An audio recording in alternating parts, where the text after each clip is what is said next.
Boa noite, amigos e amigas. Hoje é 11 de agosto de 2020, são 19 horas e 1 minuto. Está começando agora a quarta live bate-papo do grupo Unidos pelo Serviço Público. Hoje comemoramos o Dia do Advogado, né, e ao cumprimentar o nosso convidado Jefferson Fernandes aí, e os convidados anteriores, Tarso Genro, Ivan Broca, que estão nos assistindo aí, que também são advogados, cumprimento todos os advogados que exercem essa importante missão através da defesa dos direitos e da promoção da justiça. Comemoramos também hoje o Dia do Estudante, né? E todo bom profissional, seja ele advogado, médico, engenheiro, é sempre um eterno estudante, né? Meus parabéns também a todos os estudantes aí. Feita essa saudação, é importante lembrar que o nosso grupo, né, iniciou a realização de lives com o objetivo de discutir pautas de interesse de quem defende a qualidade nos serviços públicos e defende o Estado Social e a democracia. Lembrando que a nossa primeira live bate-papo foi realizada no dia 23 de julho e contou com a presença do deputado estadual Jefferson Fernandes e com o colega servidor, economista e analista do Judiciário, do TRF4, Moisés Triste, onde debatemos o tema Estado mínimo para quem? E abordamos o papel do Estado na atual conjuntura. No dia 30 de julho, recebemos aqui a juíza Valdete Severo, né, presidente da Associação Juízes para a Democracia, doutora Valdete, né, e a advogada Rosilene Pinho de Aguiar, onde tratamos o tema Direito do Trabalho em Tempos de Necropolítica. E na semana passada estivemos com o ex-governador Tarso Genro e com o conselheiro estadual da Ordem dos Advogados do Brasil, no Rio Grande do Sul, doutor Ivan Broca, falando sobre o desmonte do Estado Social em tempos de menos direitos e mais pobreza. Foram bate-papos muito interessantes, né? E o de hoje não será diferente, né? Com os super convidados que nós temos aí para tratar esse importante tema, né?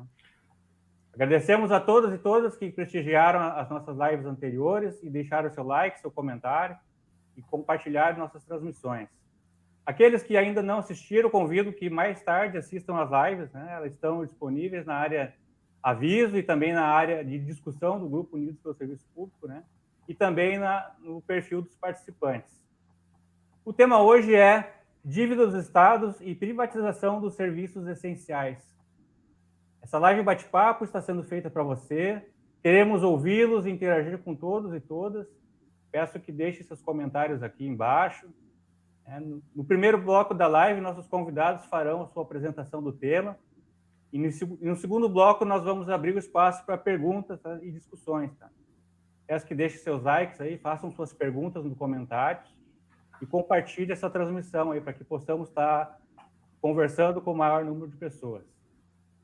A live está sendo promovida pelo grupo do Facebook Unidos pelo Serviço Público e retransmitida através do perfil dos participantes da página Coletivo Torrense Intersindical.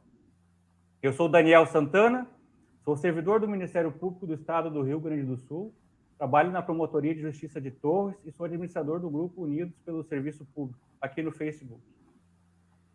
E falando aí da linda e encantadora, né, cidade de Canela, ele que mora em Canela, mas hoje está aí fazendo o seu assessoramento junto ao seu sindicato, né, em Porto Alegre. Ele que é diretor financeiro do Senergisul, né. Recebemos aqui o Antônio Silveira, né, do Sindicato dos Eletricitários do Rio Grande do Sul, um sindicato forte, né, muito bem estruturado e combativo aqui no nosso estado, né. O Antônio Silveira é funcionário da CE desde 2001, formado em administração pela URGS, bacharel em ciências contábeis pela Unifran e graduado em negócios imobiliários pela UBRA e pós-graduado em gestão pública pela Universidade Federal de Santa Catarina e pós-graduado em docência do ensino superior também pela UBRA. Seja bem-vindo, Antônio Silveira. Muito obrigado, Daniel, aí pelo convite. É um prazer aí estar participando aí da sua live. É extremamente importante esse tipo de conhecimento, né, de divulgação aí, porque precisamos informar aí a população, às vezes, as informações chegam muito distorcidas, né? São manipuladas, e isso é importante. É um prazer aí também estar dividindo esse espaço aí com o deputado Jefferson, né? Eu só comentei com o Jefferson, só faltou Josué ser missioneiro, né? Porque aqui os missioneiros estão dominando o espaço. E o Josué também, grande parceiro aí nas atividades aí de defesa, assim como o deputado Jefferson também, que é um grande expoente aí da luta em defesa aí dos serviços públicos de qualidade e com eficiência, né? Participamos de grandes campanhas aí e continuamos firmes aí. Josué, um abraço também, prazer em dividir aí com você. E falando da terra da Xuxa, né, e eu fiquei sabendo também do Tafarel, né, na última live que fizemos, direto da cidade de Santa Rosa, temos a honra de contar com a presença, mais uma vez, do nosso ilustre deputado estadual gaúcho, Jefferson Fernandes, do PT. O deputado estadual Jefferson Fernandes foi reeleito para o 3º mandato, é advogado, atual presidente da Comissão de Segurança e Serviços Públicos da Assembleia Legislativa. Por 2 mandatos foi presidente da Comissão de Cidadania e Direitos Humanos, presidente da Frente Parlamentar em Defesa da Extensão Rural e presidente da Frente Parlamentar Brasil-China. Seja bem-vindo, deputado Jefferson. Muito obrigado, Daniel Santana, Antônio Silveira, que também foi criado lá em São Luís Gonzaga, meu exemplo. Isso aí. Satisfação. Já comentávamos antes nos bastidores aqui peculiaridades das missões. Josué Martins, um grande abraço, um qualificadíssimo líder dos servidores públicos aqui do estado do Rio Grande do Sul. Para mim é uma alegria poder participar dessa live. No meu entender, são 2 assuntos pouco tratados pela dimensão que ambos têm. A dívida pública, tanto estadual e, sobretudo, a federal, deveria estar na pauta, na agenda política, ao menos do movimento sindical, de um campo mais progressista, e isso tem sido secundarizado. Então, para mim, é uma alegria, ainda mais com a propriedade dos temas aí que eu sei que tem da parte do Josué, do Antônio e da tua parte também, Daniel. Muito bom estar de volta aqui nessa live contigo. Mandar um abraço, especialmente para os advogados e estudantes, por esse 11 de agosto. E o nosso grupo realizou uma pesquisa interativa e o nome mais lembrado para tratar do tema hoje foi a mineira de uma fala super agradável, né? A auditora fiscal com especialização em administração tributária, né? Graduada em administração e ciências contábeis, né? E hoje está em Brasília, né? Coordenando a auditoria cidadã da dívida, né? Infelizmente, a nossa convidada teve um imprevisto de última hora e não poderá estar conosco aí nesse debate, né? Ela pediu 1000 desculpas, né? Mas devido a este contratempo de ordem pessoal, ela não pode estar conosco hoje.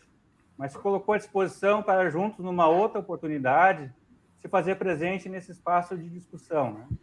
Mas com imenso prazer, hoje nós recebemos aqui o auditor público externo do Tribunal de Contas do Rio Grande do Sul, mestre em Ciências Econômicas pela Universidade Federal de Santa Catarina.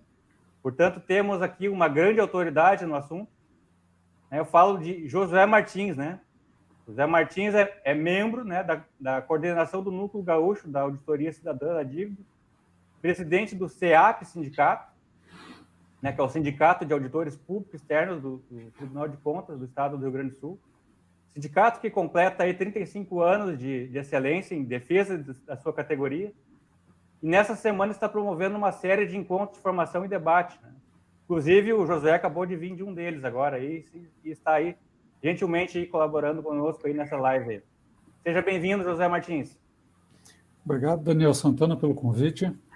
O desafio é grande, substituir a Maria Lúcia Fattorelli, né, que é um nome de estatura nacional, ligado à discussão do tema da dívida pública, né? Da mesma forma, é um prazer dividir a banca aqui com o deputado Jefferson, e com um companheiro aí de movimento sindical, Antônio Silveira, nos cruzamos em diversas lutas aí, os 3, né? Felizmente do mesmo lado. E vamos procurar fazer um bom debate, espero substituir à altura aí a Maria Lúcia, dentro daquilo que a gente puder tratar. Não sou missioneiro, não sou da região, quero dizer para vocês que sou um manezinho da ilha, lá de Floripa, que fez o caminho contrário ao que a maioria dos gaúchos faz, mas já estou aqui no Rio Grande desde 1991, então já me aquerenciei por aqui, né? E aprendi muito com os gaúchos e aprendi a conhecer bastante esse estado. Pelo Tribunal de Contas, morei em Santa Maria, morei em Caxias do Sul, morei em Santana do Livramento. Então, já dei uma boa circulada no estado, menos na região das Missões. Está na minha lista. Aí. Mas Livramento se parece muito com a região das Missões. Já deu para ter um gostinho, então. É uma bela cidade, inclusive Livramento tem uma coisa muito bacana, né? Que o pessoal lá, quando você faz uma coisa que me chamou a atenção lá, a hospitalidade da região, né? E quando as pessoas fazem um favor, tal, em geral, a gente diz, não, muito obrigado, né? Lá eles dizem, não, merece. É como se fizesse porque você merece. Merece, exatamente. Então, como eu havia comentado antes, né, na primeira parte da nossa live aqui, nós vamos abrir espaço para que os painelistas apresentem o tema, né? Primeiro a falar conosco aqui, o nosso convidado José Martins, né, que é expert no tema de dívida dos estados, né, e coordena no Rio Grande do Sul a Auditoria Cidadã da Dívida, né, que é uma associação suprapartidária, sem fins lucrativos, né, que estuda e divulga o endividamento público e seus desdobramentos, né. Possui uma atuação internacional no Equador, Grécia, Portugal e outros países, né? E faz um lindo trabalho, né, em todos os estados do Brasil. José Martins, o espaço aqui é todo seu, né, para falar sobre o trabalho da Auditoria Cidadã da Dívida e do SEAC também, né, e tratar do tema dívida dos estados e a privatização dos serviços essenciais. Com você. Daniel, eu tenho como compartilhar um slide aqui na live, não? Posso usar o share screen? Estou habilitado para isso? Posso tentar? Pode tentar.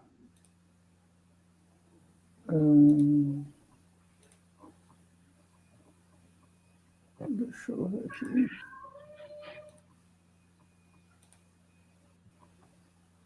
É possível visualizar? Aí. Agora entrou. Tá. Bom, então vamos lá. Acho que é interessante destacar, Daniel, quando encerrar meu tempo, tu me avisa aí, olha, falta 1 minuto, que aí eu faço um fechamento e depois a gente segue a conversa. Né? À vontade, Josué. Tá. Assim, antes de mais nada, é preciso dizer que a Auditoria Cidadã da Dívida, ela é uma entidade, como o Daniel mencionou, não governamental, né? Tem um conjunto de pessoas e sindicatos e organizações da sociedade civil que a sustentam. Paira sobre ela uma conversa de que nós somos contra o endividamento público. Na verdade, nós fazemos a discussão e a denúncia daquilo que, em especial, a Maria Lúcia Fattorelli, a nossa coordenadora nacional, descobriu num conjunto de investigações que fez na Grécia, no Equador e na própria, parcialmente sobre a dívida do país, do que denominamos de o sistema da dívida.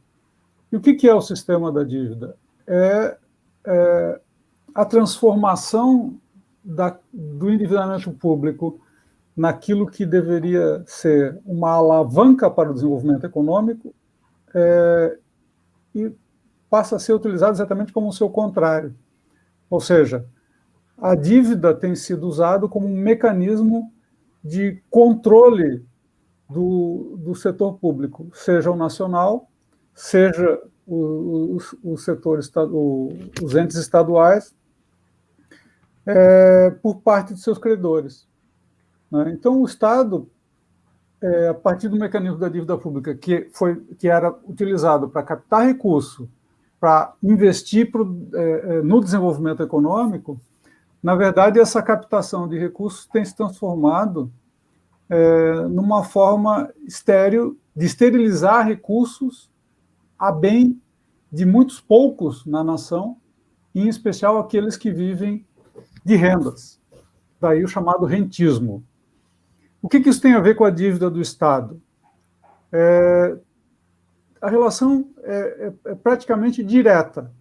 Veja, a maior parte da dívida do Estado, hoje, ela é uma dívida com a União. Esse gráfico que eu mostro aqui na tela, ele permite que a gente possa ter uma ideia de como evoluiu a dívida pública do Estado do Rio Grande do Sul. Esses dados aqui são obtidos no relatório da dívida pública da Secretaria da Fazenda, é o mais atual, que foi editado agora este ano. São dados em reais e atualizados para dezembro de 2019. Então, não são valores históricos, são valores que podem ser diretamente comparáveis, porque são atualizados para dezembro de 2019.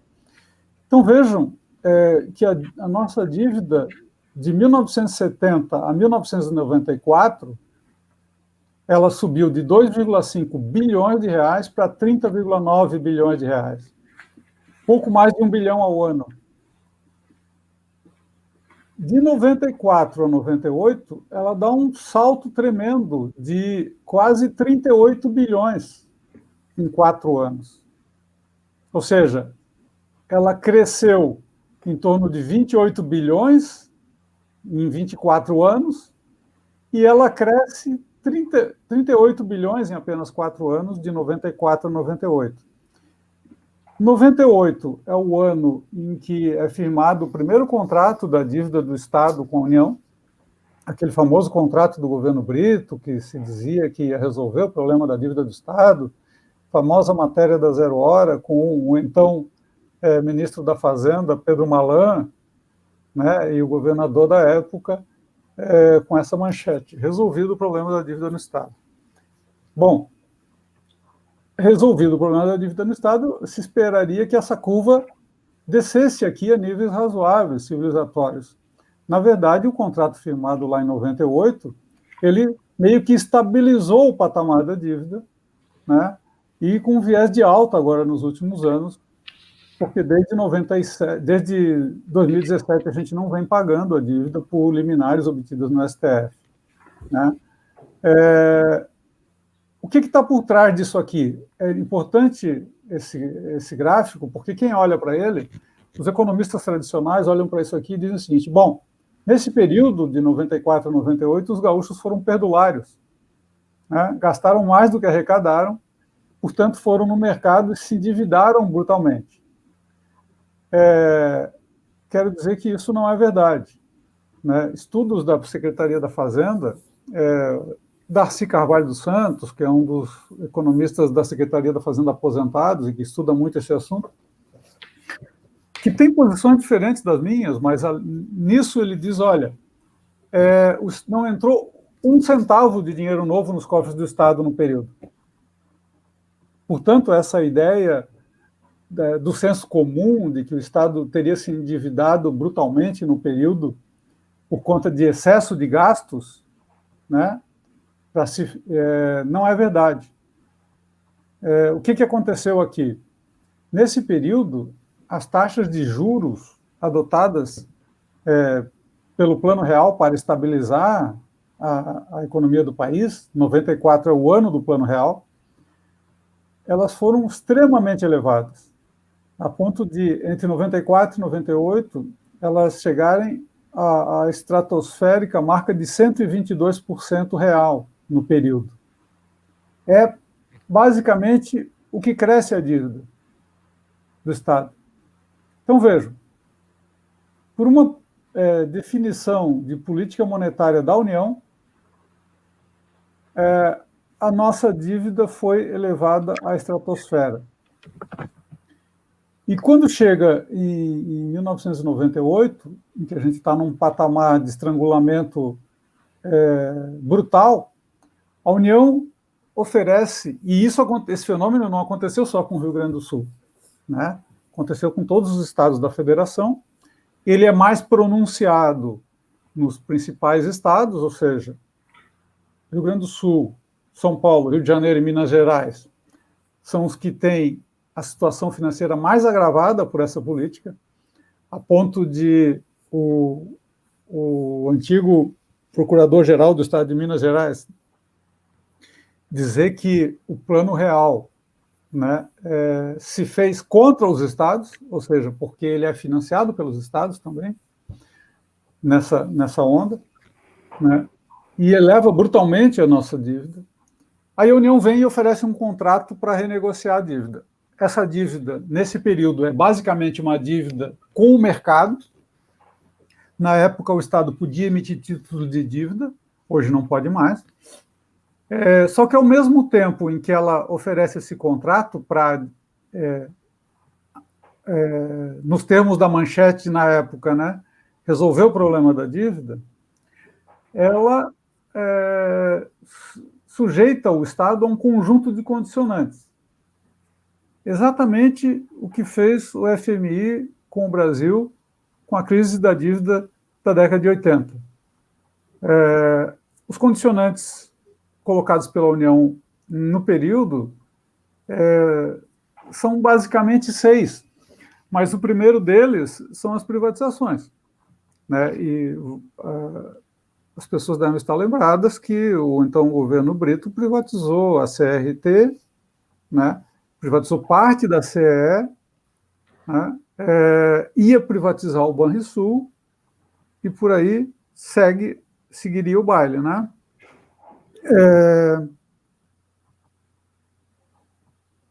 A essência dessa conversa, da relação da nossa dívida do Estado com as privatizações, é exatamente essa, né? Ou seja, o contrato da dívida do Estado com a União, e isso, de novo, né, essas privatizações aconteceram em todos os estados da federação, que firmaram esses contratos, porque os contratos assim o exigiam, e porque os governos que firmaram os contratos estavam de acordo com a política, né, que é a dita política vulgarmente conhecida como neoliberal, né, que defende que o Estado deva se afastar da economia como se o Estado fosse um empecilho e não um agente importante, né, do motor do próprio desenvolvimento econômico da nação.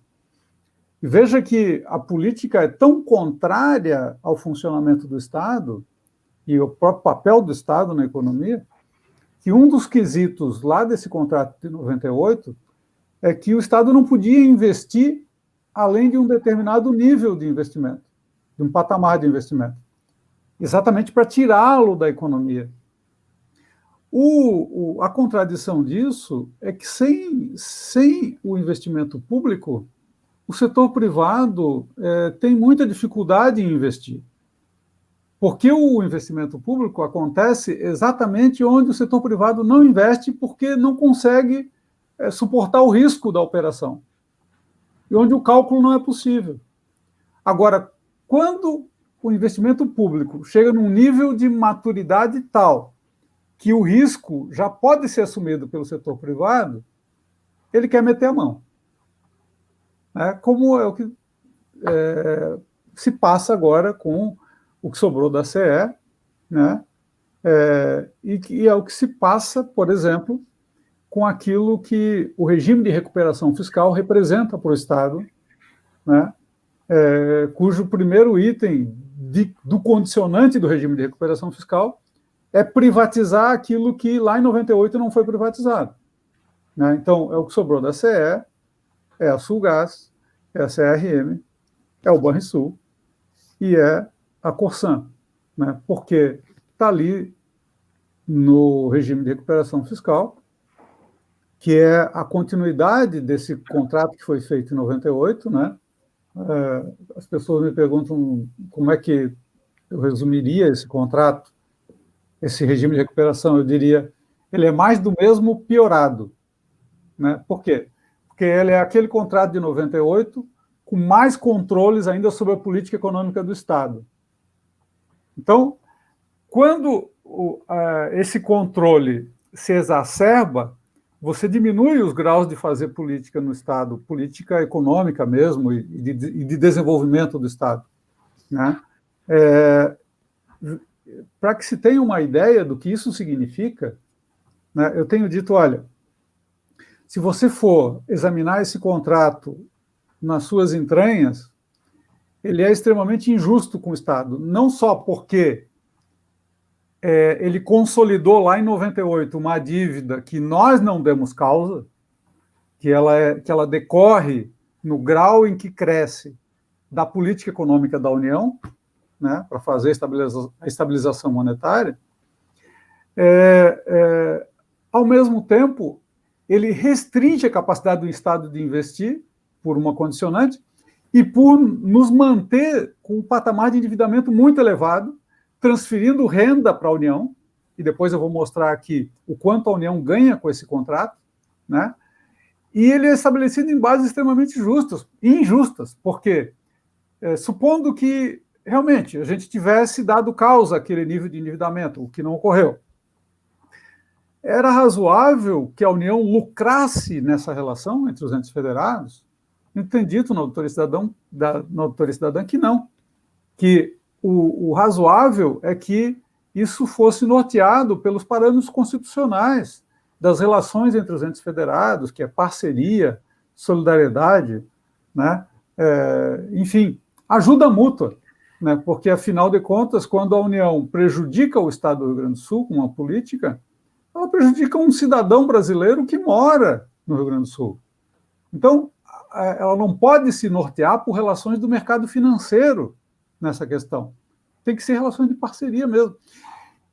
E aí seria justo, no nosso entendimento, devolver o dinheiro emprestado corrigido pela inflação, sem juro. Porque juro é a remuneração do capital emprestado, né? Bom, se fosse feito o cálculo, né, do valor lá de 98, aplicada a correção monetária pelo IPCA, que é o Índice Oficial de Inflação, e avaliado aquilo que foi pago anualmente até 2013, até maio de 2013, vejam bem, há 7 anos atrás, a dívida do Rio Grande do Sul com a União já estaria quitada, se fosse corrigida pela inflação. Vejam bem, né? No entanto, hoje, essa dívida total aqui de 77 bilhões, cerca de 86% dela é a dívida com a União, o resto são outras dívidas. O Estado tinha espaço fiscal para fazer e fez em outros períodos. Então, a grande maior... 2 minutos aí, Putin. Tá, então, para fechar, assim, vou mostrar o quanto a União tem lucrado nesse contrato, e tem lucrado não só em cima do Estado do Rio Grande do Sul, mas de todos os estados devedores, né? Isso aqui é uma tabela obtida a partir de dados da Secretaria de Tesouro Nacional.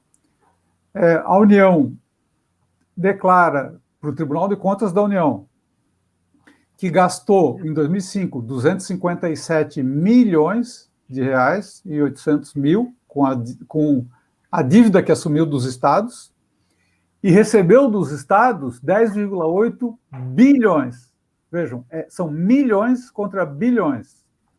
O último dado que a gente conseguiu, que é de 2015, ela declara que gastou 23,5 milhões, o gasto dela vem diminuindo, e o que ela recebe dos estados vem aumentando. Foi 30,8 bilhões de reais.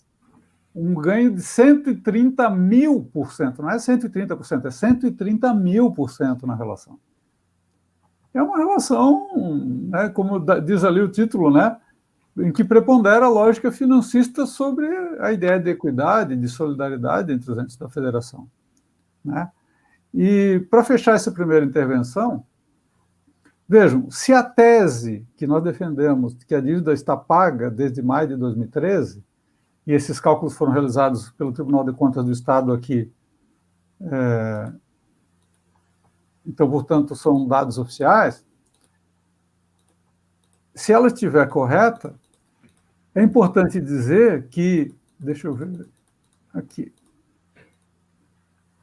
veja que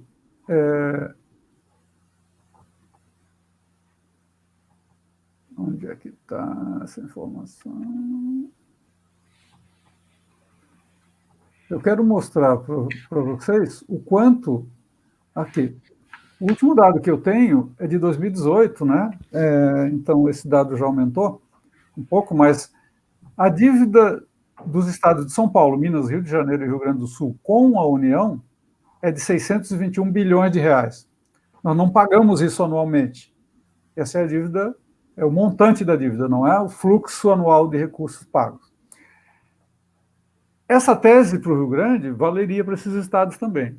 Agora, imagine o quanto de espaço fiscal o Rio Grande do Sul abriria se a dívida estivesse quitada. O quanto ele poderia efetivamente tomar de recurso emprestado para aí sim investir produtivamente e fazer a economia local gerar. Isso quebra, né, essa mixórdia de investimento público, não só no Rio Grande, mas em todo o país. E isso quebraria a política econômica da União de se retirar fortemente do mercado enquanto investidora. E eu não estou falando de investimento financeiro, estou falando de investimento produtivo. Isso é o que gera emprego e renda para a grande maioria da população brasileira, né? A dívida do Estado do Rio Grande do Sul, quando nós a discutimos isoladamente, parece pouco no conjunto nacional. Mas se entendermos o que ela significa para o conjunto de estados, né, a lógica de funcionamento dela e o que está por trás dela, que a gente chama de discutir a economia política, né, da dívida, você quebraria essa lógica de escassez e de subfinanciamento público num conjunto de áreas nas quais a nação brasileira está tão necessitada. Então, né, num primeiro momento, seria essa a intervenção. Muito obrigado, José Martins.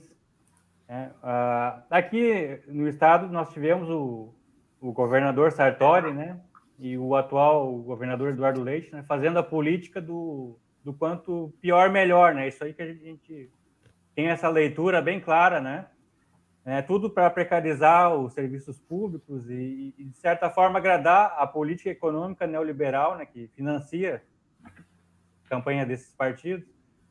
E numa análise crítica assim, dos governos anteriores, vimos que foram governos que tiveram sempre aquele discurso de, por exemplo, o Brito e o Sartori, né, e a Ieda e o Eduardo Leite, nos seus respectivos partidos, né, de que a dívida foram períodos que a dívida mais cresceu, né?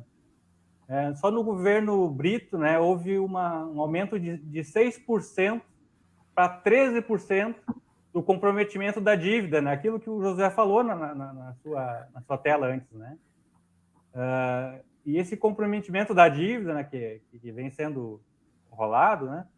E quanto que, se a gente for fazer uma comparação, por exemplo, com o governo Olívio Dutra, o governo Tarso, né? No governo Olívio, por exemplo, houve uma diminuição, né, de 140 milhões, né? Eu fiz uma pesquisa e verifiquei uma diminuição de 140 milhões, e no governo Tarso houve um aumento de 2% apenas, se comparado com o que foi feito no governo em termos de investimentos, de aplicação, né?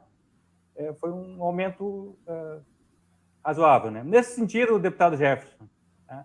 O que o senhor tem a dizer sobre a dívida pública do Estado, né, e a privatização dos serviços essenciais aí? Daniel, Antônio, Josué, pessoal que está nos acompanhando nessa live, eu julgo que esse é um dos assuntos que deveria ser bem pautado, sobretudo o movimento dos servidores públicos, a população que é beneficiária dos serviços públicos aqui no estado do Rio Grande do Sul, e compreender que por detrás dos fatos reais tem um interesse de quem geralmente lucra com o que é público, e conseguiram, ao longo desses quase 30 anos, criar uma ideia totalmente contrária ao que a vida real demonstra. O Josué apresentou aqui dados da dívida do Estado com a União, que aumentaram assustadoramente, justamente durante um governo que foi o mais marcante aqui no estado do Rio Grande do Sul, que dizia que vinha para botar a casa em ordem, dizia que vinha para fazer o ajuste fiscal. O Antônio Brito foi inovador nesse aspecto aqui no estado do Rio Grande do Sul, e ele era muito sintonizado com o Fernando Henrique Cardoso em nível federal, propondo que o Estado se desfizesse de todas as suas empresas, né, de todas as suas empresas públicas, e, ao mesmo tempo, ele foi o responsável para assinar essa nova contratualização da dívida com a União, que, inclusive, fez constar penalidades para o Estado se, porventura, não vendesse o Banrisul, que até hoje eles chamam da joia da coroa. Então, o Estado do Rio Grande do Sul, prova é que nós estamos aí com os salários atrasados há mais de 4 anos, ele tem enormes dificuldades para dar conta das necessidades básicas da população. Quer dizer, um governo, um Estado que sequer consegue pagar folha de pessoal, obviamente que preocupa e preocupa muito. E para discutir qualquer alternativa, isso serve, inclusive, para a medicina, né? O paciente, quando chega no consultório médico, o profissional pode ser um médico, pode ser outro profissional da saúde, antes de receitar qualquer remédio, qualquer comportamento que a pessoa deve ter para se livrar daquela moléstia, daquela doença, por óbvio que se tem um exame, uma análise, qual é a causa, o que levou esse cidadão, essa cidadã, àquela doença.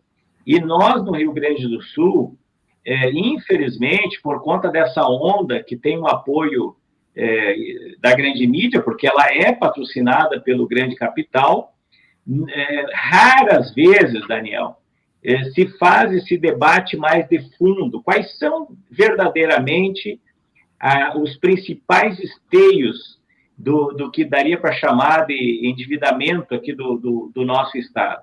E um dos esteios do endividamento, sem dúvida nenhuma, é essa relação com a União. E aí nós vamos perceber, eu até no presente momento aqui eu não tive condições de olhar os números, mas quando nós fizemos esse debate no início do governo Leite, eu lembro de alguns números, assim, até posso pecar por alguns milhões, mas eu arrisco dizer para o pessoal entender que está em casa. Nós devíamos, na década de 90, e o Josué me corrige se eu estou enganado, por volta de 9 bi, né? Pagamos 28 a 30, e depois olhamos ali no final do governo Sartori, nós devíamos mais de 56 bilhões. Quer dizer, como é que pode, como é que as pessoas vão acreditar que o negócio é sério quando olham esses números? Quer dizer, eu devo 9, pago 28 e devo 56. Inclusive, quando a gente considerava e comparava o que a União tinha de dívida conosco, do ressarcimento da Lei Candir, praticamente batia os números. E por que a direita, que é muito puxa-saco do grande empresariado, não fala dessas pautas? Porque necessariamente os estados têm que passar dinheiro para a União, porque a dívida pública da União, a dívida interna, ela também consome, em nível federal, praticamente 50% do orçamento público federal. Isso é um escândalo.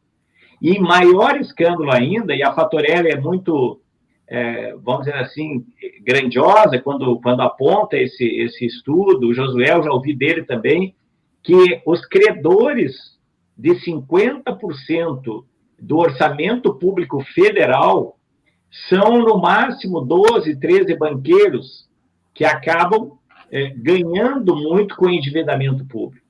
Então, esse debate ele tem que ser feito, tem que ser desmascarada essa questão da dívida, e nós temos que pautar isso com muita força. E um outro esteio do endividamento do estado do Rio Grande do Sul é aquilo que ficou de ônus da venda das empresas públicas para o caixa do Estado. Um exemplo, eu acredito que o Antônio vai puxar aqui, foi a privatização de dois terços, praticamente, da nossa CE. Se entregou a empresa enxuta, sem problema algum, era só faturar no final do mês, e as dívidas que até então a empresa tinha contraído, até em relações bastante complicadas em governos passados, ficou com o caixa público. E a tendência, gente, é isso se repetir no século XXI. Porque eu estou agora, junto com o Senergisul e outras organizações, tentando, via Tribunal de Contas do Estado, que é um órgão de controle, com base nos princípios da economicidade, da transparência, né, do bom uso do dinheiro público, deveria ser, e nós estamos tentando fazer isso, apurar em nível federal, essa chamada modelagem agora, que eles querem desenhar com o BNDES para vender a CE, CRM, a Sulgás, sabe o que vai acontecer? As empresas vão ser novamente enxugadas em termos de retirada dela de tudo que puder, inclusive não estão pagando o ICMS da CE para o Estado. E quem que vocês acham que vai ficar com esse rombo? O caixa público. Endividamento com exautárquicos e assim por diante. Então, nós, para tentar simplificar aqui, nós estamos perante uma sacanagem do grande capital que ganha com repasse de dinheiro dos estados para a União e a União, por conseguinte, para os banqueiros, ganha com a compra de patrimônio público em setores estratégicos, empresas que há décadas foram construídas com dinheiro público e que não só é uma lucratividade garantida para quem compra, como também coloca o país nas mãos, inclusive, de outros países, de outras nações. Ora, eu tenho feito conversas e inclusive, viajei para lá ano passado, conversando muito com os chineses, e eles riem quando veem que aqui é fácil comprar o setor energético do país inteiro. Eles acabam nos bastidores, né? Bom, compramos porque vocês ofereceram, entende? Agora, o que aprova-se em nível nacional? Gente, entregar a água. Não é só o esgoto, o tratamento de esgoto é uma desculpa. A ideia de fazer PPP e tal, para canalizar e tratar o esgoto, o alvo central é conseguir dominar uma das maiores e mais importantes riquezas naturais que os Estados Unidos têm escassez, que a China tem escassez, todo o Oriente tem escassez, que é a água. Nós somos o segundo país do mundo em reserva de água potável. E agora se aprovou em nível federal que toda vez que um prefeito vai abrir o processo de concessão do setor do saneamento, necessariamente tem que chamar empresas privadas. Na prática, as empresas vão concorrer nas grandes cidades para ganhar com a tarifa, mas também para dominar esse setor. Estou dando esse exemplo para a gente se aperceber que quando tratamos do serviço público e o financiamento do serviço, que serve para a educação, para a saúde, segurança, infraestrutura, para os outros poderes, né? O Daniel que trabalha no MP, o serviço importante do MP, do Poder Judiciário, tudo isso tem que ser patrocinado de que forma? Ou com as empresas públicas operando bem, com a arrecadação de tributos, de preferência que tem uma cobrança maior de quem ganha mais e menos de quem ganha menos, e, fundamentalmente, evitando a entrega do patrimônio e endividamentos, como nós percebemos aqui pela exposição do Josué. E não é isso que está acontecendo. Os caras fazem um discurso da austeridade fiscal, mas, na prática, afundam o ente público, tanto o Estado, quanto também a União. Muito obrigado, deputado Jefferson. né? Uma excelente complementação aí à fala do Josué. Né? Com tudo que foi dito aqui sobre a questão da dívida, né? Agora queremos saber do Antônio Silveira, diretor do Senergisul, né? E mandar um abraço aí para o nosso Cristiano, né? Cristiano, que é do Senergisul também, que está nos acompanhando aí na live. Um abraço aí, Cristiano. Com a palavra, Antônio Silveira. Boa noite a todos. Aproveitando aí os brilhantes, a brilhante manifestação aí do Josué e do deputado Jefferson, o Senergisul mantém essa luta desde 97 contra as privatizações, né? Em 97, o Brito, na onda da política neoliberal de Fernando Henrique, achou a solução: vou resolver os problemas do Estado, né? Vamos vender, privatizar. E saiu a manchete, como diz o Josué, no jornal está tudo pago, né? Não temos mais problemas no Estado. Passa-se 21 anos depois, 20 anos, né? E começa no governo Sartori o mesmo discurso. O Estado está endividado, por coincidência somos do mesmo partido, né, deputado, PMDB, né? O Estado está endividado e precisamos vender o resto, né? É como a gente vender a vaca e no outro dia a gente precisar do leite, né? E as dívidas aumentaram consideravelmente e não se resolveu nada. Em 97, 2/3 da CE foram vendidos. E as dívidas ficaram por 1/3 que restou. 88% das dívidas ficaram com esse 1/3, sufocando muito a distribuidora e a geração, o que sobrou, né? E o discurso da época é que a energia tinha que ser, não podia estar no monopólio do Estado, tinha que ter livre comércio, tinha que ter disputa. Então foi segmentado o Estado em 3 frações, né? Hoje o discurso inverteu, né? Porque os 2/3 que foi vendido é de uma única empresa, e essa empresa, que é uma estatal chinesa, que na China funciona estatal, no Brasil não pode, né? Quer comprar já esse 1/3 que está restando, né?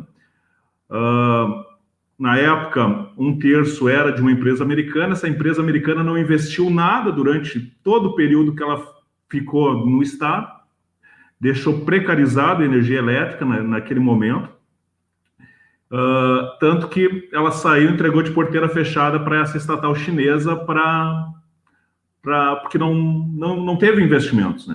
O deputado aí participou aí na Assembleia o ano passado e anos anteriores, na época do Sartori, né? Prefeitos, movimentos de prefeitos e vereadores reclamando das condições e da precariedade dos serviços de energia elétrica naquelas cidades onde que são atendidas por essa empresa privada. Ou seja, não é a solução a privatização, né? Não mudou nada. A educação continuou precária, a saúde continuou precária, a segurança, não houve investimentos, né? E não resolveu-se os problemas. Muitas vezes o Senergisul e outras entidades apontaram soluções. Uma delas seria a CE Telecom, para gerar recursos, entregar internet e telecomunicações para todos os órgãos públicos, para escolas públicas. Hoje a gente está vendo com essa pandemia que a maioria dos nossos estudantes não tem acesso à internet, né? Que poderia ter sido resolvido lá atrás, se realmente tivesse nos escutado. Olha, a CE tem torres de transmissão em todo o estado, praticamente todo o estado tem torres de transmissão e estão com redes de telecom montadas. Só estão esperando agora a venda e entregar esse serviço pronto para a iniciativa privada. E iniciativa privada não compra dívida. Ela não vai comprar dívida. Como disse o deputado Jefferson, essa dívida vai ficar para o Estado. Hoje estão aí, o ICMS não é pago, quase 2 bi estão aí em dívida, né? Mas quem é que escolhe o gestor da empresa para não pagar o ICMS? É o próprio governador, né? É o governador que indica o gestor da CE e esse gestor não paga o ICMS para o Estado. E depois, ali na frente, diz, olha, o Estado é deficitário, é o maior devedor de ICMS. É um absurdo. O gestor dizer para o seu subordinado, não me paga e eu ainda vou te cobrar em público que tu está me devendo. Vamos combinar assim, né? Para a gente conseguir mostrar para a sociedade que a empresa é deficitária e precisa ser vendida. Hoje a sociedade não vive e não se desenvolve sem acesso à energia elétrica. Tudo que a gente faz depende de energia elétrica. A CRM, por exemplo, tem reservas de carvão para 200 anos. Imagine, 200 anos tu gerando energia e tu vai entregar isso para uma empresa privada, sendo que o Estado poderia ser o indutor de desenvolvimento econômico, fornecendo uma energia de qualidade, com preços atrativos, atraindo novos investimentos econômicos. Não, mas o Estado não quer isso. O Estado não quer desenvolvimento, né? Pelo menos os políticos que aí estão não querem isso, né? Eles querem realmente entregar para a iniciativa privada, essa iniciativa privada ter lucros exorbitantes, que os maiores lucros hoje no setor econômico são bancos e empresas de energia elétrica, só que a maioria dessas empresas de energia elétrica são de exterior, o dinheiro vai para fora, não fica aqui. A CE, nós, funcionários da CE, Sulgás, enfim, o dinheiro fica aqui no Banrisul. O movimento das empresas são dentro do Banrisul. A iniciativa privada tem conta bancária em outro estado. Esse dinheiro não vai ficar aqui. E qual é a empresa privada que vai levar energia elétrica para uma comunidade carente, Daniel, aí em Torres? Pois é. Não vão levar. Se não tiver um retorno financeiro, a empresa privada não investe. A empresa privada só investe naquilo que ela tem retorno. Num grande empresário, mas em comunidades carentes, não vai investir. Então, isso que a sociedade precisa visualizar, que a empresa pública, ela é necessária. A pandemia está mostrando que os serviços públicos é mantido pelo Estado. Não adianta, na hora que a coisa fica séria, é o Estado que entra em ação, não é o empresário. Não estou dizendo que o capitalismo, aí, o lucro seja ruim, mas tem determinadas ações que é só o ente público que resolve, porque tem a situação de comunidades carentes, o agricultor que precisa de energia lá, que ele produz e às vezes a energia é cara e ele não consegue se desenvolver porque ele não consegue manter os seus equipamentos, a questão da irrigação.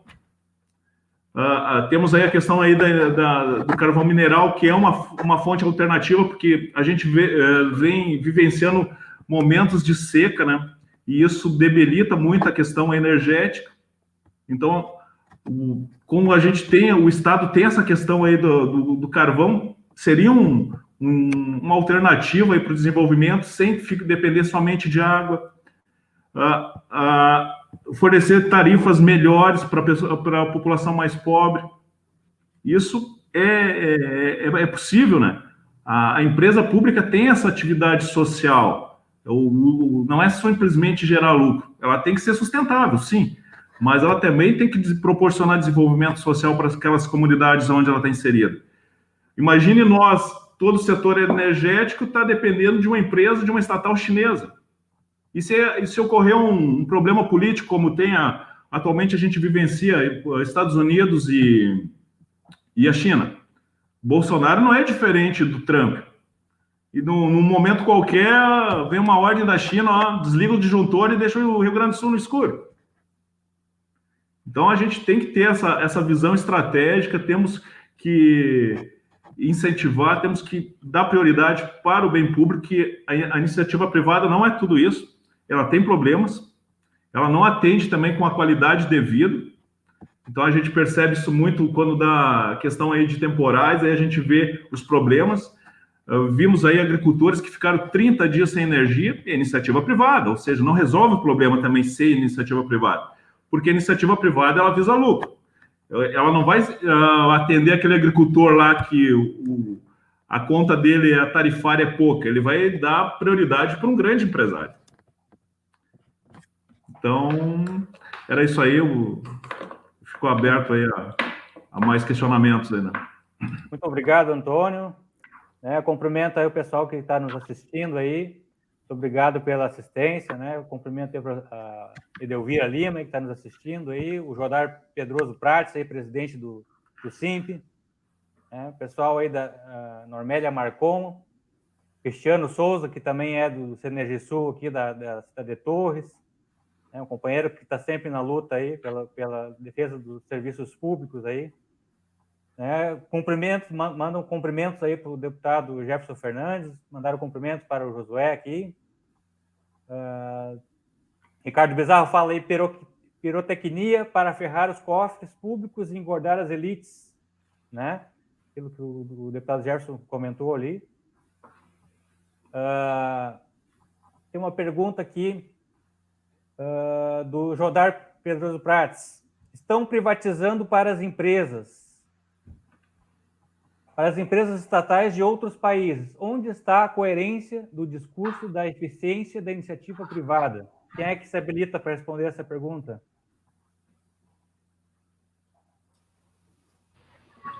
Olha, acho que cada um pode falar um pouco a respeito, que é uma pergunta bastante interessante. Então tá, sintam-se à vontade aí. Josué, dá um início aí. Tá bem. Assim, vamos usar uma lógica de mercado, né, gente? Vamos abstrair toda essa conversa que a gente fez aqui, de que tem setores na economia que são estratégicos para o desenvolvimento nacional e, portanto, tem que estar sob o domínio público, né? E, portanto, tem que ser objeto de controle público através de empresas públicas nacionais. Vamos abstrair isso, vamos pensar uma lógica exclusivamente de mercado, que é a lógica que os liberais têm defendido aí. Quem, em sã consciência, vende produto ou vende qualquer coisa estratégica quando os preços estão na baixa? Em plena crise. Governo Bolsonaro. Veja. Venderam 3 bacias petrolíferas por 7,5 milhões semana passada. Não, eu acabei de receber aqui no meu WhatsApp uma informação do Vinícius, que é da CE, aí, também parceiro de vocês, né, do movimento, que ele está lembrando o seguinte: olha, o complexo eólico Campos Neutrais, que fica lá no Chuí. Ele mandou para mim também essa mensagem. Mandou também, Jefferson. Olha só, foi vendido por 500 milhões de reais no dia 30, agora, de julho. 17% do valor investido, ou seja, a União, através da Eletrosul, investiu 3,1 bilhões e vendeu por 500 milhões, né? Sendo que o lucro desses campos, lucro líquido, viu? Lucro líquido, não é nem o bruto, é o líquido. Em 2017 foi de 345 milhões de reais. E os caras venderam por 500 milhões de reais. Né? Qual é o nome técnico disso, se não é sacanagem? Né? O que é isso? Né? Ou seja, e os chineses são bons negociantes, né? Quer dizer, os caras não chegaram à segunda potência do mundo com grandes possibilidades de se transformar na primeira potência do mundo à toa, né? Mas até nós, no CEAP, no meu sindicato, lá dos auditores do Tribunal de Contas, estão fazendo esforço para entender um pouco o que está acontecendo na China, né? O deputado Jefferson participou de um dos nossos encontros lá com o professor Elia Jabbour, que é um especialista no assunto, lá da UFRJ, né? E o Elias estava mostrando exatamente o papel do Estado chinês na promoção do desenvolvimento nacional. Ou seja, se você não tem um Estado nacional forte coordenando esse desenvolvimento, você não é alçado, enquanto nação, a uma posição superior na hierarquia das nações mundiais, né? E isso não acontece só com um Estado comunista, um Estado socialista como a China. Os Estados Unidos não se transformaram no que são à toa, só com o mercado, né? O Estado Nacional norte-americano teve papel essencial, né, na alçada da nação norte-americana a ser a nação hegemônica durante um bom tempo aí no mundo, né? Então, só não entende isso quem não estuda, quem não está atento ao que acontece na história econômica, na história das nações, né? Tem uma pesquisadora italiana radicada na Inglaterra, que escreveu em 2011, depois foi traduzido para o português, um livro chamado Estado Empreendedor, chama Mariana Mazzucato. O que a Mariana Mazzucato está mostrando? O que faz o Estado capitalista?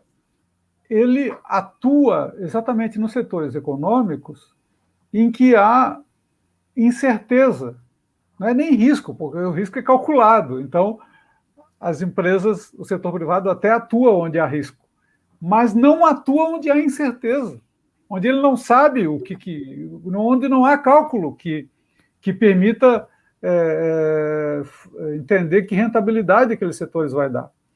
Em determinado momento da história nacional, isso acontece com setores de energia, de transporte, de saneamento, financeiro, em alguma medida. O problema é que quando esses setores atingem uma determinada maturidade e começam a dar lucro, passa a interessar para a iniciativa privada. E aí, tudo aquilo que a sociedade como um todo investiu, do ponto de vista estatal, né? Ou seja, nós despendemos um bocado de recurso público lá para manter essas empresas, e é assim mesmo que funciona, não tem como ser diferente, porque isso é estratégico para o desenvolvimento nacional, né? Aí vem o setor privado e diz, não, agora dá para cá porque está dando lucro. E, em especial, num momento de crise como esse, né, dá para cá na bacia das almas, porque vai ser baratinho, é promoção. Está aí o exemplo dos campos eólicos indicados por mim ali. Não vai ser diferente nesse período. Vejam, tem previsões em relação à crise decorrente da Covid-19 que estimam, e dados inclusive do FMI, né, que estimam que neste ano de 2020 o Brasil vai ter uma queda no seu produto interno bruto de 9%. Veja, isso é mais do que a crise de 2015 e 2016. Os 2 anos juntos tivemos uma perda de 7% no PIB. Portanto, é uma perda brutal para a economia. Né? E você vender patrimônio público, pela lógica do mercado, nesse momento, é botar dinheiro fora. Né? Isso é crime contra a economia, né, do Estado. Não poderia sequer ser cogitado nesse momento. Enquanto o José falava aqui, eu fiquei sabendo hoje dessa questão aí das petrolíferas, né, as bacias petrolíferas que foram vendidas, né, foram três plataformas, né? Foi feito um leilão na sexta-feira e foi vendido por 7,5 milhões. 7,5 milhões aqui em Torres tem apartamentos que custam 2,5 milhões. 3 apartamentos por 3 plataformas. Aí eu fui atrás para ver quanto que arrecadaria por dia. Em 2 dias de produção de petróleo, essa empresa já quitou o que ela investiu. E provavelmente ela ainda vai receber dinheiro do BNDES, né? É importante estar atento para isso. Né? Então, nós estamos sendo saqueados aí. Deputado Jefferson, aqui no Rio Grande do Sul nós tivemos a questão que nós tínhamos o plebiscito, né? Que foi uma garantia lá do governo Olívio, né? Para assegurar que o nosso patrimônio fosse preservado. E com a vinda do governo atual e da nova bancada, se fez uma nova PEC e se botou abaixo o plebiscito. O que nós podemos hoje, né? Pensar e esperar? Na prática, Daniel, se a coisa fosse séria, muitos desses gestores que fizeram o que fizeram com o patrimônio público brasileiro e continuam fazendo, deveriam estar na cadeia. Porque não é só uma questão de vender patrimônio a preço de banana. Entregar setores estratégicos, inclusive para outras nações. Isso por si só já é grave. Mas o que acontece também é que, geralmente, essas empresas compradoras, elas ficam num compromisso político com esses agentes. E não raro, se tu vais olhar a prestação de contas de quem financia as campanhas políticas desses partidos que são vendilhões da pátria, são empresários que adquirem esses patrimônios. Não bastasse isso, esses muitas vezes são beneficiários de isenções fiscais. Então, é um escândalo atrás do outro. E é impressionante que isso não ganha destaque. Mas se compreende por que não ganha destaque. Porque esses caras também patrocinam a grande mídia. A grande mídia que fala em liberdade de imprensa, ela tem uma liberdade limitada. Pode ter, inclusive, jornalistas, bons profissionais, como nós temos no Rio Grande do Sul, que queiram pesquisar, ir a fundo, fazer matérias, documentários sobre o que nós estamos fazendo, mas não vão poder fazer, porque liga lá o patrocinador para o dono do veículo e diz, olha, o fulano lá está querendo mexer com o vespeiro, então nós vamos retirar o dinheiro que nós estamos mandando para vocês se sustentarem. É assim que funciona a vida real.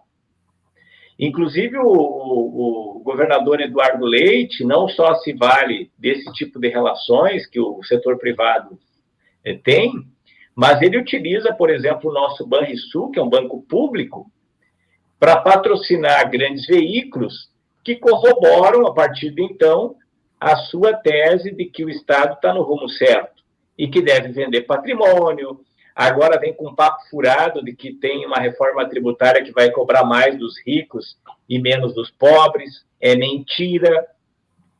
Acabei de tuitar aqui um apoio a uma emenda da deputada Luciana Genro, do PSOL, para que se cobre de iates, aeronaves, IPVA, e não de carro que tem 20 anos ou mais. Então, é uma coisa assim, ó, que salta aos olhos, como é que se consolidou tão fortemente no Brasil um discurso que difere da prática. E aí, para fechar, uma coisa que eu até acho engraçado, tem que rir para não chorar, os caras demonizam o comunismo, né? Que o comunismo isso, o comunismo aquilo. Eu até, quando fui tratar dessa frente parlamentar que eu presido, Brasil-China, em muitos locais, assim, os caras de extrema-direita me xingando, o cara quer trazer o comunismo para o Brasil, vamos afastar os chineses, parará, parará, parará. Cara, daí eles no governo, o que eles fazem? Eles entregam o nosso patrimônio do povo brasileiro para os comunistas. Aí aquela frase, Brasil acima de tudo, pô, tá, só vou contar um fato que talvez eu estou ficando velho, eu fico repetitivo nas minhas histórias, né?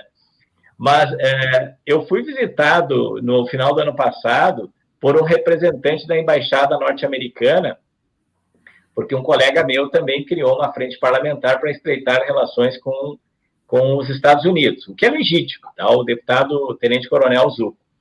Aí ele disse, olha, o embaixador, além de vir falar comigo, quer falar contigo, porque ele quer entender dessas relações aí com os chineses. Beleza, eu converso com todo mundo, não tenho preconceito nenhum. E recebi eles lá no meu gabinete. E o representante norte-americano, numa altura dessa, ele disse, eu queria entender o senhor como é que está mantendo relações diplomáticas com quem quer comprar setores estratégicos de vocês aqui, como energia, telecomunicações, quer implantar 5G, não respeita as patentes e tal. Digo, olha, senhor, por favor, para por aí, porque quem está vendendo o patrimônio público nosso, não só para os chineses, quanto para norte-americanos e europeus, são os governos que puxam o saco dos Estados Unidos. Eu sou do outro time. Eu não quero entreguismo para chinês, nem para norte-americano, para ninguém. Eu quero um país soberano, um Estado que tem segurança, que tem, inclusive, segurança alimentar. Aí ele ficou meio assim, né, e tarará, meio gaguejou, e mudamos de rumo da prosa. Mas olha a desfaçatez. Querer chamar a nossa atenção, nós que sempre dissemos que, óbvio que o Estado não tem que ser máximo, mas ele tem que ser do tamanho das necessidades do nosso povo. E o Josué falou muito bem, não existe nação do mundo que tenha progredido, tanto ela com ideário capitalista ou socialista, sem um papel preponderante do Estado. E, aliás, a China, nesse sentido, ela inova, porque não é comunismo raiz, vamos dizer assim, que tem lá. Os caras inventaram um troço híbrido, é o capitalismo, a tal ponto que as famílias mais ricas do mundo já disputam com os norte-americanos e de outras nacionalidades, famílias chinesas, né? E, ao mesmo tempo, eles têm um equilíbrio lá do ponto de vista dos investimentos sociais. Inventaram esse socialismo à moda chinesa. Mas, em regra, o Estado tem um papel em todos os regimes. O Brasil abdicou disso. E eu fico entristecido, não também pela nossa geração, mas, assim, muito preocupado com as gerações futuras. Porque imaginemos aqui, gente, o que vai ser Vamos pegar exemplo nosso do Rio Grande do Sul. Nós estamos andando nos mesmos trilhos que o Rio de Janeiro já andou. Eu fui, ano passado, também para o Rio, junto com o deputado Zé Nunes, para denunciar a venda absurda das ações do Banrisul abaixo do preço de mercado. Fui lá naquela comissão de valores imobiliários, né, que em tese controla isso. E aí damos um pulinho na Assembleia Legislativa do Rio para conversar com os deputados. Eles venderam tudo lá, tudo. O saneamento, o setor financeiro, setor energético, pelaram o estado do Rio Grande do Sul. E aí, o Rio de Janeiro. E aí tu olhas para lá bom, saíram da crise e se afundaram no regime de recuperação fiscal. Foi o primeiro ente federado a assinar esse malfadado regime de recuperação fiscal, que o Eduardo Leite, assim como o Sartori, são entusiastas dessa renegociação da dívida, que é mais um golpe. Então, na prática, gente, nós vamos levar muito tempo, mais uma vez, para recuperar esses estragos que os caras estão fazendo. E a balela de que o Estado vai ser levinho, que o cidadão não vai pagar a conta, está aí mais um desmascaramento. Os caras querem cobrar, imagina na cesta básica, os produtos que hoje são isentos, frutas, hortigranjeiros, pães, leite, gente, vai tributar em 17%. Que absurdo. Vai tirar o benefício fiscal de cadeias produtivas importantes aqui. Ontem até fiz uma live com um suinocultor, entende? O pessoal da cadeia leiteira, que emprega muito. O microempresário vai perder o simples. Então, assim, até agora há pouco, antes de entrar aqui nessa live, eu, pela primeira vez na vida, fui convidado para uma reunião da Federação. E estavam lá, eu olhei os personagens, né? Todo respeito aos empreendedores, mas eles politicamente vinham martelando e trabalhando muito ódio contra nós. É impressionante, eu ouvi os discursos deles, ali vários deles falando na linha, claro que não nos assemelhamos em várias pautas, mas eles estão vendo o calo apertar, principalmente no pequeno empresário, que nesse momento de pandemia deveria ter uma política de incentivo àquilo que é a nossa vocação econômica do Estado. E não tem setor que emprega mais do que as micro e pequenas empresas. Então, o cenário é bem desafiador, bem difícil, mas, enfim, estamos aí na luta, vamos levantar a cabeça. Agradeço muito a oportunidade de mais uma vez estar aqui, Daniel, e contem conosco lá na Assembleia Legislativa, nesse papel de resistência e propagação de alternativas aí em meio a essa luta. Nós que agradecemos a presença de todos aí. Nosso tempo aí do segundo bloco está se esgotando, tá? Para as perguntas. Vamos dar mais uns minutinhos aí para que cada um aí possa fazer as suas considerações finais, tá? Temos aí mais uns 3 minutinhos aí para cada um fazer suas considerações finais aí. Fiquem à vontade. A palavra aí, o Antônio. Eu quero agradecer aí, Daniel, o convite, parabenizar aí os advogados aí que defendem, inclusive nas nossas frentes, né, deputado? Então, precisamos dos juristas aí, porque só na atividade política a gente não consegue, né? Às vezes a população elege aí pessoas que não representam eles, né? Um exemplo é o nosso governador, né, que se elegeu dizendo que ia fazer o plebiscito aí para vender as empresas públicas, depois de eleito mudou de ideia, né? E não respeitou a vontade do povo, né? Que é o direito do povo, né? Que é decidir o que é melhor para o Estado, né? E como o deputado explanou aí, realmente é trágico a gente ver uma situação, às vezes, aí de usurpação do erário público, né? Ninguém fala que a CE hoje mantém quase 1.000 ex-autárquicos que vão passar para a folha do Estado. O Estado hoje precarizado vai receber mais 1.000 funcionários, né, com uma possível privatização. Isso o povo às vezes não desconhece, né, essa questão. Provavelmente o BNDES vai financiar com dinheiro público a compra dessas estatais, né? As dívidas vão ficar para o Estado vai entregar às empresas aí zeradas e o povo vai continuar aí na sua pobreza, né? Na sua deficiência, tudo por questões aí desses gestores aí que não estão nem um pouco comprometidos com o povo gaúcho, simplesmente com as suas negociações feitas antes das eleições, né? Com seus conchavos políticos, né? Mas continuamos na luta.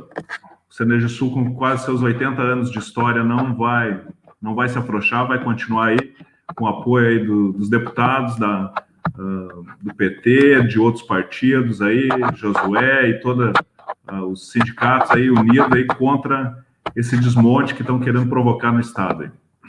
Um abraço aí, boa noite aí a todos. Obrigado pelo convite. Um abraço, Antônio. Vou deixar o deputado Jefferson fazer as considerações finais, por último, né? Uma deferência à autoridade parlamentar aqui presente. E agradecer ao Daniel aí pelo espaço também, né? Bom dividir esse espaço de debate com o Antônio e com o deputado Jefferson. Fazer uma propaganda aqui, Daniel. A gente está lançando a revista do CEAP aqui na próxima quinta-feira, chama Achados de Auditoria. Tem um conjunto de reflexões aqui sobre a pandemia, né? Então, tem articulistas externos, a minha categoria, que colaboram aqui, né? O professor Nilson Araújo de Souza, o professor Ladislau Dalbo, Maria Lúcia Fatorelli escreve aqui. E eu vou passar já passei para o deputado Jefferson, né? Eu vou passar para o Daniel o convite para o lançamento e dizer que se quiserem distribuir para os conhecidos esse convite, fiquem à vontade, vai ser numa sala do Zoom, e o primeiro momento do lançamento é aqueles discursos usuais, etc., né? Às 4h30, mas às 5h30, a Maria Lúcia Fatorelli, eu espero que ela não tenha problema também de agenda, vai estar conosco, né? E vai tratar exatamente do sistema da dívida, né, no âmbito nacional, e as perspectivas pós-pandemia. A Auditoria Cidadã está lançando amanhã, a partir do seu site, quem quiser acompanhar, basta colocar nos mecanismos de busca da internet, Auditoria Cidadã, que remete direto para o site lá da auditoria, uma campanha de denúncia sobre um conjunto de políticas que o governo Bolsonaro está aproveitando para implantar na pandemia. Aquela história de vamos passar a boiada, que a gente escutou naquela fatídica reunião presidencial lá, está acontecendo. Né? Está acontecendo, assim, um escândalo, né? Exemplo do que nós já citamos aqui de algumas privatizações, né? Agora, se isso é muito, não se imagina o que é no sistema financeiro que está acontecendo e o que estão armando para a população brasileira a partir de iniciativas de salvamento de bancos e de instituições financeiras, transferindo para o orçamento público parcela importante dos seus balanços podres. Né? Então, a Maria Lúcia vai tratar disso, trata disso na nossa revista e vai tratar disso na palestra. Está todo mundo aqui convidado. Obrigado. Muito obrigado pelo convite, né? Um agradecimento especial aí para o Josué aí, que aceitou aí. Ele estava com um evento aí na tarde hoje também, promovendo, né? E se colocou à disposição para estar aí falando pela Auditoria Cidadã, hein? E meu carinho especial, assim, eu conheci a professora Maria Lúcia Fatorelli o ano passado, no mês de fevereiro, creio, nós tivemos um seminário na Câmara de Vereadores em Porto Alegre, e assim, eu saí de Torres, 5 da manhã, para estar lá às 9 horas, e assim, um investimento sensacional. Quem não conhece, sugiro que assista aí, a prestigie o evento aí do CEAP, né, na quinta-feira, tá?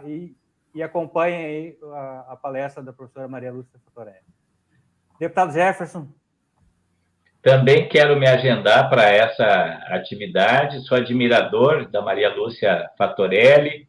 Que bom ter uma mulher em nível nacional liderando essa causa.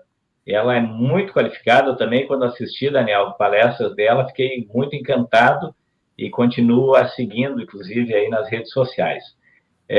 Me coloco à disposição também para esse debate sobre a proposição aí do governador de aumentar ICMS em vários setores importantes e PVA em carros mais antigos, e entendo que esse é um outro debate que nós devemos fazer, porque quem vai pagar a conta no final da história é o povo trabalhador. Já que o Josué fez a propaganda, eu também vou fazer uma.